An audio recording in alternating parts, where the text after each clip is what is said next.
Assalamualaikum warahmatullahi wabarakatuh. Kembali lagi bersama saya Rizkita Condoyuli. Di podcast ini seperti biasa saya akan menanggapi presentasi kelompok 3 kriminologi. Yang dibahas dalam podcast ini yaitu mengenai kenakalan remaja. Salah satunya yaitu tawuran. Nah, tidak jarang ya remaja ini tentu selalu melakukan tingkah laku yang dianggap itu melanggar aturan gitu, karena mengingat gitu kan perkembangan zaman yang semakin maju artinya dapat mempengaruhi jenis kenakalan remaja juga gitu. Misalkan kayak membolos sekolah, merokok gitu kan, minum minuman keras, pencurian, pencopetan, dan salah satunya adalah perkelahian antar teman atau bahkan perkelahian antar sekolah tuh, atau pergaulan bebas dan masih banyak lagi.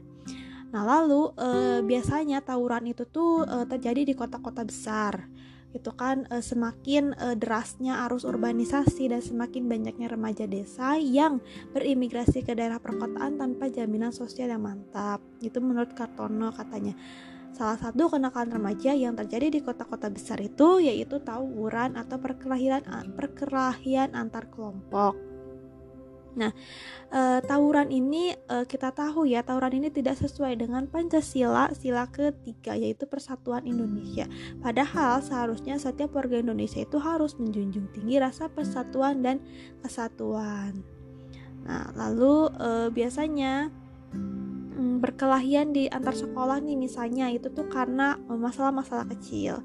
Misalnya kayak saling mengejek gitu kan, terus dianya tuh tersinggung, marah lah gitu kan, mengancam lah, dendam, terus membawa gengnya gitu kan. Jadi semakin banyak. Lalu juga misalkan masalah-masalah kecil memperebutkan seorang wanita misalnya kan, biasanya kayak gitu. Nah, lalu bisa aja yang awal-awalnya tuh main-main gitu kan, berkelahi, akhir-akhirnya mereka berkelahi beneran gitu, menjadikan tawuran. Nah, akhirnya mereka tuh akan akan menimbulkan rasa dendam gitu.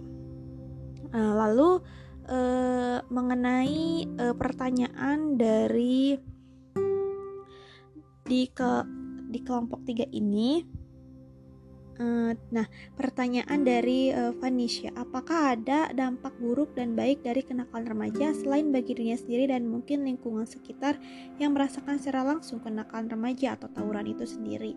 Nah, sebenarnya saya setuju dengan jawaban kelompok. Saya akan menambahkan bahwa tawuran itu merupakan salah satu konflik antar kelompok sosial, di mana ada kelompok sosial yang beraneka ragam masyarakatnya, dan kelompok itu dapat beraneka ragam menurut ideologinya, profesinya, agama, suku, atau rasnya. Jika salah satu dari kelompok itu bekerja untuk kelompok lain atau terjadi pemaksaan, maka dapat menimbulkan konflik kayak gitu. Nah, tawuran pelajar lah salah satu bentuknya gitu. Nah, namun dampak tawuran dalam lingkungan masyarakat itu misalnya dampak negatifnya tuh seperti pasti ada pelajar yang terlibat itu akan mengalami cedera atau bahkan tewas. Terus juga rusak-rusaknya fasilitas umum, kan biasanya apa-apa barang-barang dilempar kayak gitu. Nah, terus juga pasti akan terganggu proses belajar di sekolah. Mungkin mereka juga akan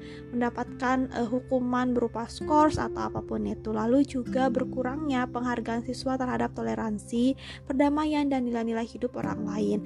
Nah, kalau misalnya dampak positifnya pasti akan meningkatkan solidaritas, namun hanya di antara sekelompok itu aja. Nah, dengan adanya dampak positif juga tetap tawuran itu adalah konflik sosial yang berdampak negatif gitu. Jadi nggak ada positifnya, cuman hanya meningkatkan solidaritas dari si anggota kelompoknya kayak gitu. Nah, mungkin cukup sekian tanggapan dari saya. Mohon maaf bila ada kesalahan. Wassalamualaikum warahmatullahi wabarakatuh.